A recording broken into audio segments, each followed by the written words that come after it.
नमस्कार. मी श्रद्धा कुंभोजकर. मी सावित्रीबाई फुले पुणे विद्यापीठामध्ये इतिहास हा विषय शिकवते आणि भारतीय ज्ञान व्यवस्था इंडियन नॉलेज सिस्टम ज्याला आपण IKS म्हणतो ह्या विषयाचा जो मुख्य अभ्यासक्रम आहे त्या कोर्सची मी समन्वयक आहे. तर आपल्या सर्वांना सुरुवातीलाच मी स्वागत करते या कोर्समध्ये आणि थोडीशी माहिती देते की ह्या कोर्समध्ये आपल्याला काय काय शिकायला मिळेल. पहिली गोष्ट म्हणजे भारतीय म्हणजे काय, ज्ञान म्हणजे काय आणि व्यवस्था म्हणजे काय या गोष्टी आपल्याला समजून घ्यायला हव्यात. तर भारतीय म्हणजे आज ज्याला आपण भारत म्हणतो तो जो देश आहे तो अर्थातच 1947 साली आपल्याला स्वातंत्र्य मिळाल्यानंतर निर्माण झालेला आहे. पण त्याच्या अगोदरपासूनच अनेक वर्ष अनेक शतकं आपण अनेक संस्कृतीची अंग जसं आपले कपडे असतील, आपलं खाणं असेल, आपल्या भाषा असतील, लिपी असतील, या अनेक बाबतींमध्ये आपण भारतीय म्हणून घडत आलेलो आहोत. तर ह्या सगळ्यांचा विचार आपल्याला भारतीय ज्ञानव्यवस्थेमध्ये करायचा आहे. त्यामुळे जरी आपण आज ह्या भारत देशामध्ये राहत असलो तरी ज्ञानव्यवस्थेच्या दृष्टीने भारत किंवा भारतीय जेव्हा म्हणतो तेव्हा संपूर्ण दक्षिण आशियाई भूप्रदेशाचा आपल्याला विचार करायचा आहे. दुसरी गोष्ट म्हणजे ज्ञान. ज्ञान म्हणजे नक्की काय? तर ज्ञान हे अर्थातच आपल्याला माहिती आहे की अनेक गोष्टींच्या बाबतीतली आपल्याला माहिती असते, आकलन असतं, समजूत असते आपली. या सगळ्यालाच आपण ज्ञान म्हणत असतो. भारतीय ह्या उपखंडामध्ये कोणकोणत्या गोष्टींची माहिती आपल्याला होती त्या विषयाचं आपल्याला चांगलं आकलन होतं. जसं की आपल्याकडे अनेक प्रकारचे पदार्थ करण्याच्या पद्धती आहेत किंवा आपण कपडे, अनेक प्रकारची वस्त्र आपण बनवत होतो, अनेक प्रकारच्या तंत्रज्ञानांचा वापर करून आपण उदाहरणार्थ जमीन नांगरत होतो किंवा पाण्यासाठी आपण सिंचनाच्या व्यवस्था केल्या होत्या. या अनेक गोष्टींचं मिळून जे ज्ञान आहे त्या ज्ञानाचा आपण या भारतीय ज्ञान व्यवस्थेच्या अभ्यासक्रमामध्ये विचार करणार आहोत. आणि तिसरी गोष्ट म्हणजे व्यवस्था म्हणजे काय. भारतीय म्हणजे काय पाहिलं, ज्ञान म्हणजे काय पाहिलं आणि व्यवस्था म्हणजे काय. तर व्यवस्था म्हणजे त्यामध्ये एक प्रकारची सुसूत्रता असते. आधी कोणीतरी काहीतरी केलेलं असतं, त्याचा विचार करून मग पुढचा मनुष्य त्याच्यामध्ये भर घालत असतो आणि त्याची देवाणघेवाण होऊन त्याच्याबद्दल त्याची साधक चर्चा होऊन मग एक आणखीन पुढचं असं स्वरूप कुठल्याही ज्ञानाला मिळत असतं. म्हणजे उदाहरण द्यायचं झालं तर संगीताचं आपल्याला देता येईल की पूर्वीच्या काळी आपण अर्थातच पक्ष्यांची, प्राण्यांची गाणी ऐकली, माणसं अनेक प्रकारची सामुदायिक गाणी म्हणत होती. त्यामधून हळूहळू विचार करत काही वेगवेगळ्या संगीताच्या प्रकारांचा उगम झालेला आपल्याला दिसतो. तर असं व्यवस्था म्हणजे आधीचा विचार करून मग पुढे आणखीन देवाणघेवाणीमधून निर्माण झालेली अशी जी एक सिस्टीम आहे तिला आपण इथे ज्ञानाची व्यवस्था म्हणून तिचं आकलन करण्याचा या अभ्यासक्रमामधून आपण प्रयत्न करणार आहोत.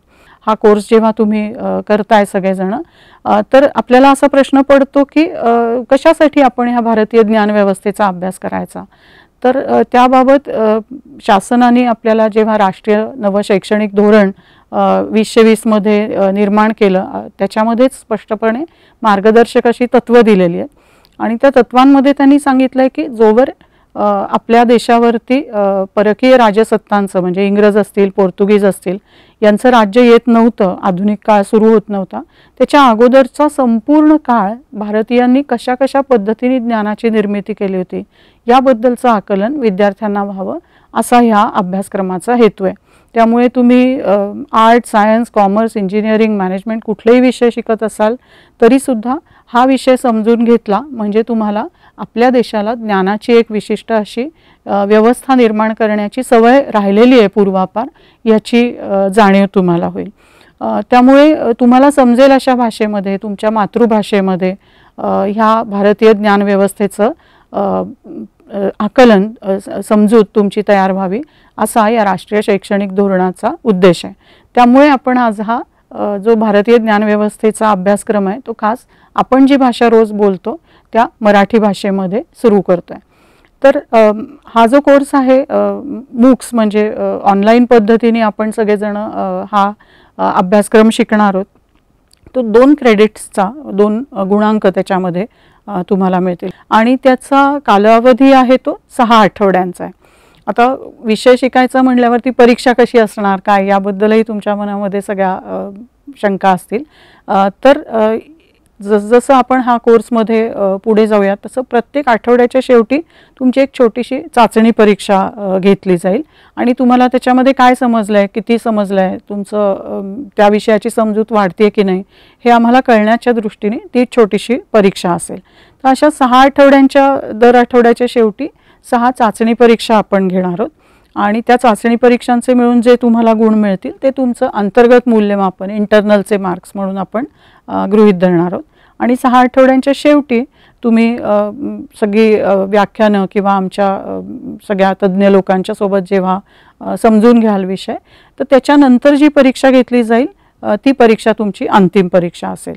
तर अशी आपली एक अंतिम परीक्षा असेल आणि छोट्या छोट्या अंतर्गत परीक्षा इंटरनल आणि एक्सटर्नल असं या परीक्षांचं स्वरूप असणार आहे. एकूण आपण कोर्समध्ये काय करणार आहोत तर तुम्हाला माहितीच आहे की एकच माणूस बोलतोय आणि आपल्याला ते ऐकणं हे कंटाळवाणं होऊ शकतं. त्यामुळे आम्ही कोर्सची रचना अशी केली आहे की त्या विषयामधले जे तज्ज्ञ आहेत म्हणजे भारतातल्या ज्ञानाची मी मगाशी उदाहरणं दिली या सगळ्याचे जे अभ्यास करून संशोधन केलेले असे तज्ज्ञ लोक आहेत त्यांना आम्ही या कोर्समध्ये तुमच्याशी गप्पा मारण्यासाठी बोलवलं आहे. आणि ह्या अभ्यासक्रमाची समन्वयक म्हणून मी आणि माझ्यासोबत डॉक्टर राहुल मगर सर तर आम्ही दोघं ह्या तज्ज्ञांच्या मुलाखती घेऊ. त्यामुळे गप्पांच्या स्वरूपामध्ये तुम्हाला या कोर्समध्ये आपला जो अभ्यासक्रम आहे त्याच्यामधल्या अनेक अंगांची माहिती मिळणार आहे.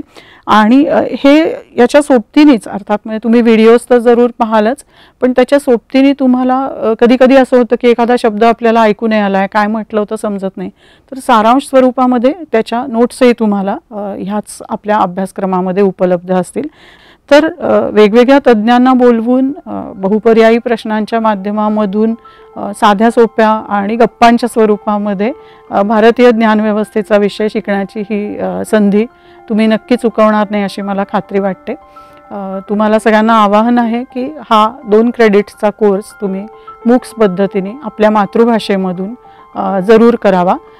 त्यामुळे हा कोर्ससाठी सबस्क्राईब करणं एनरोल करणं हे आता तुम्ही करायचं आहे ते तुम्ही करावं असं मी तुम्हाला आवाहन करते.